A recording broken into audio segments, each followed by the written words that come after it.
All right, folks, today we're diving into an incredible story from r/ProRevenge. Imagine growing up in an immigrant family, dealing with a cruel stepmother who takes everything from you, only to get the ultimate chance for payback years later. It's a tale of resilience, cunning strategy, and unexpected alliances set against a backdrop of small businesses, politics, and shocking secrets. Buckle up for some sweet, sweet revenge. Alrighty, let's dive in.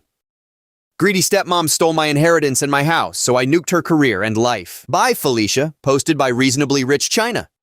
I apologize for my grammar errors. English is my second language, with Chinese being my first. My mother died while giving birth to me, so I never knew her.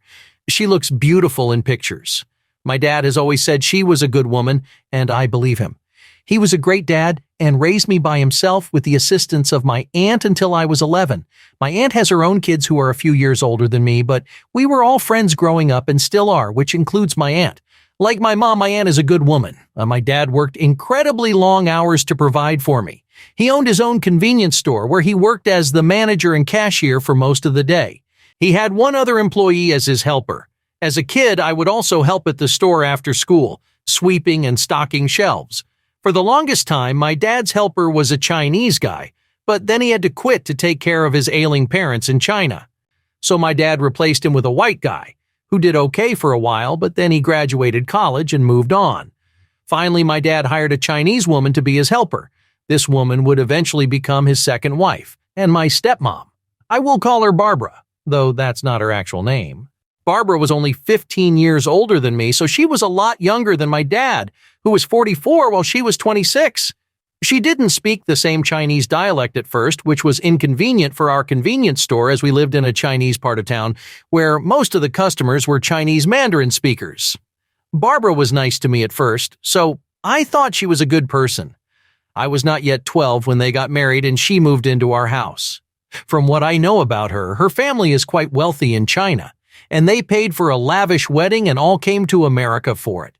However, my dad was the sort of guy who would never let anyone pay his way, so he continued working diligently every day. Once they got married, Barbara changed, at least toward me. She was no longer the big sis she tried to portray herself as when she and my dad were dating. She was now super strict and controlling, often isolating me from my father. Over the next few years, she convinced my dad to sponsor all sorts of her relatives and friends to come over from China to live in America. My dad would set these people up with businesses because even though my dad wasn't rich, he was very bright and knew how to make money.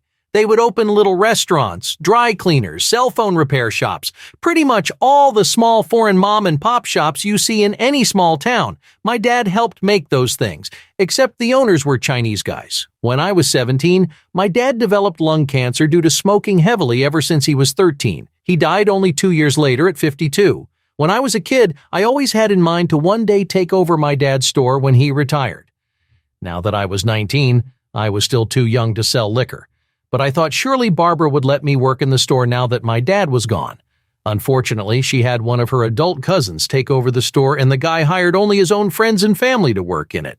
So the store my dad built from nothing was no longer part of my life. Barbara also had my dad revise his will so that she got almost all of his money, which, although he wasn't Bill Gates rich, was several hundreds of thousands of dollars. I didn't really care about the money, but it still sucks. She got all his money, and her family's already rich. I think she was just using my dad to transport her clan from China to America, but that's just my theory. All the money in the world cannot bring my dad back, and I'd rather have that than cash. However, after saying all that, I will admit my dad set aside a small trust for me that was enough to put me through junior college. Also, the minute I turned 18, Barbara threw me out of the house my dad bought and paid for with his hard work. "This is not a place for you. You go now. Bye-bye." She owned it because she was his wife. And now that my dad was dead, Barbara could move her new boyfriend into the house in his place. Her new boyfriend was a big, fat scumbag from Taiwan who was a big-shot mobster in his home country, but in America, he just played mahjong all day and lived off his wife's money in my dad's house. Honestly, I think he was hanging out in America to avoid gang trouble in Asia. Also, I think my stepmom got with him because he has connections in China and Taiwan, and maybe some fraud is going on. Before I got kicked out of my dad's house, my stepmom used my dad's money to invest in a couple of apartment buildings. I eventually heard that she was renting out rooms to various traffickers, turning them basically into bordellos. This was all stuff I found out later, along with the news that she not only made big money off rents, but the traffickers were giving her a kickback on money they earned. I will say this for Barbara, she's a very beautiful woman, physically, and it's easy to see why my father was attracted to her. She often got men to do what she wanted because she was pretty. I'm also quite certain that she gave them more than eye candy, but aside from one very important case, I cannot prove it. What was that case? Well, I moved in with my nice aunt, who sheltered me while I went to college for a degree in computer engineering. My smaller inheritance paid for a couple of years of school. My aunt was nice to me, and even though she was still taking care of her own children, she didn't ask me for rent. Her own husband had passed away long ago, so I got to play the role of man of the house, taking care of the yard and fixing things like cars and computers while I lived there. After a couple of years, I lost touch with Barbara and just conceded that she won. I also got a job at a computer hobby store where I specialized in souping up computers to make them go faster. The experience was good, and though the money wasn't great, at least it was some income. And I was starting to make a name for myself in our small city. Eventually, I met my girlfriend, Kay, who is the same age as me and is studying to be a nurse. After Kay and I had been dating for a few months, I started to meet her family. She knew about my living situation, that I live with my aunt, and that I have a mean stepmom who threw me out of my dad's house. But I never mentioned Barbara's real name before. So, I met Kay's family, and she has an older brother, Mike, who is about 26. Mike is Chinese like all of us, but he is very heavily tattooed, and he had spent some time in prison because he was involved in gang activities as a teenager and did time until his early 20s. He worked for a landscaping company, cutting grass and doing all that sort of work. We call him a cowboy in our neighborhood, but I'm not sure how accurately that translates in English. After coming to Kay's house and seeing him around a couple of times, Mike overheard me answering one of Kay's questions about my stepmom, and Barbara's name came up. Mike asked, "Oh, excuse me, May. Hey, OP, did you say Barbara's real name?" In our neighborhood, everyone calls their little sister May, so I confirmed yes, that's my stepmom. "Oh," he replied, "no offense, OP, but I'm sleeping with your stepmom." "No way!" So he described how he did a lot of houses in my dad's old neighborhood, and while my stepmom's boyfriend was busy playing mahjong with his friends, he, Mike, would come over and he and Barbara would have sex. Barbara wanted to get pregnant and she was 36, so she wanted to hurry things along and decided not to use a condom. According to Mike, he has sex with many women in the neighborhood and outside of it too. He bragged about all the white, black, and Mexican ladies he also landscapes. I hadn't really thought about my stepmom other than discussing things from the past, so it was interesting hearing what she was up to, aside from sleeping with my girlfriend's brother. Mike tells us that Barbara uses her apartment buildings as a giant brothel, where pimps set up their women.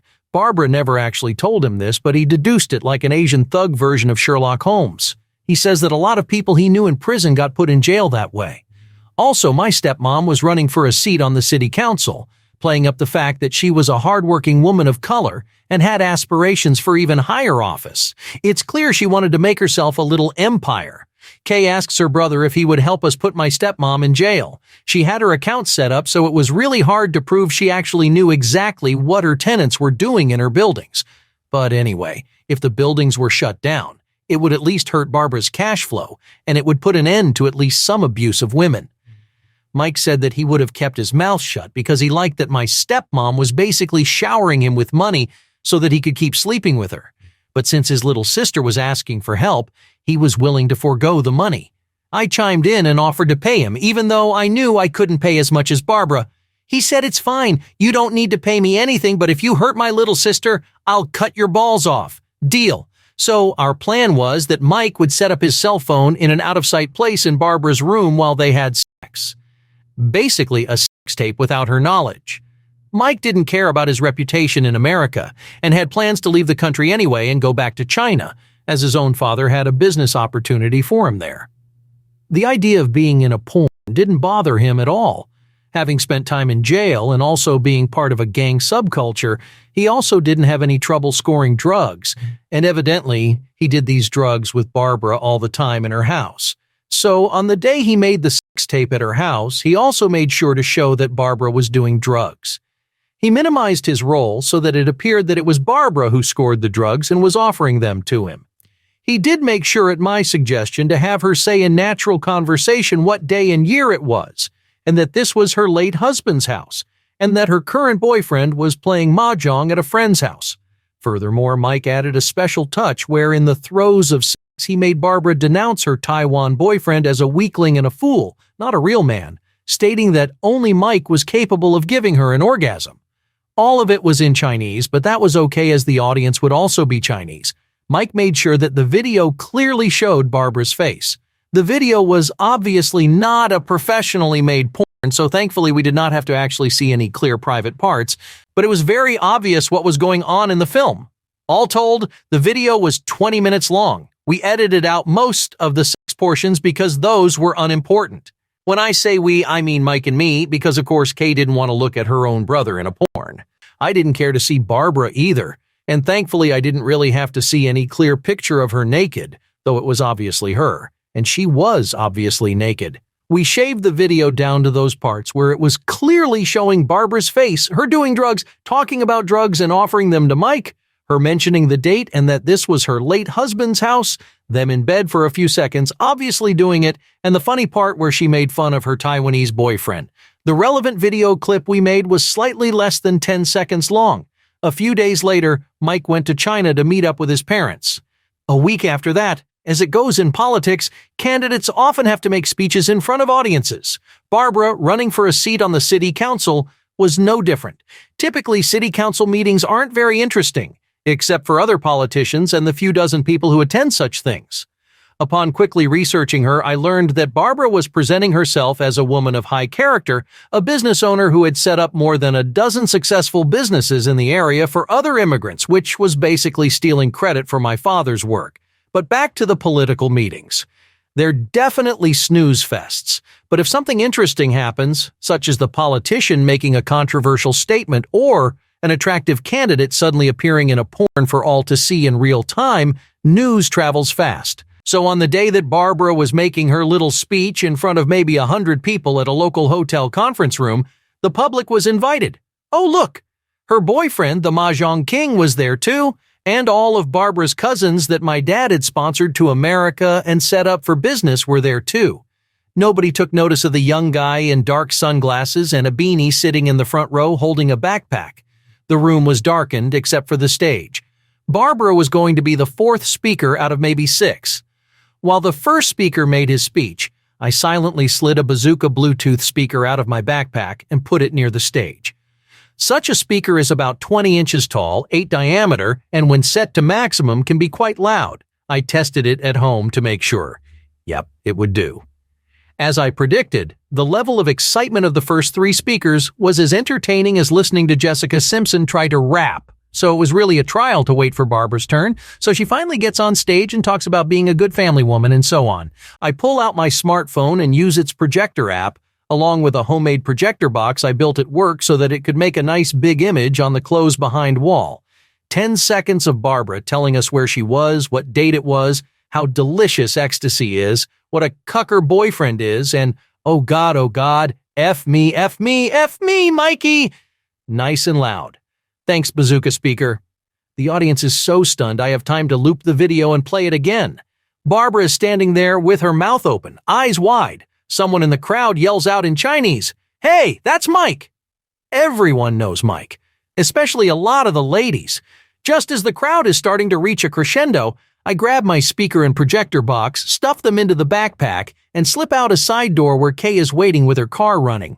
Before I made this getaway, I made sure to shout out, "This is not a place for you, Barbara. You go now. Bye-bye."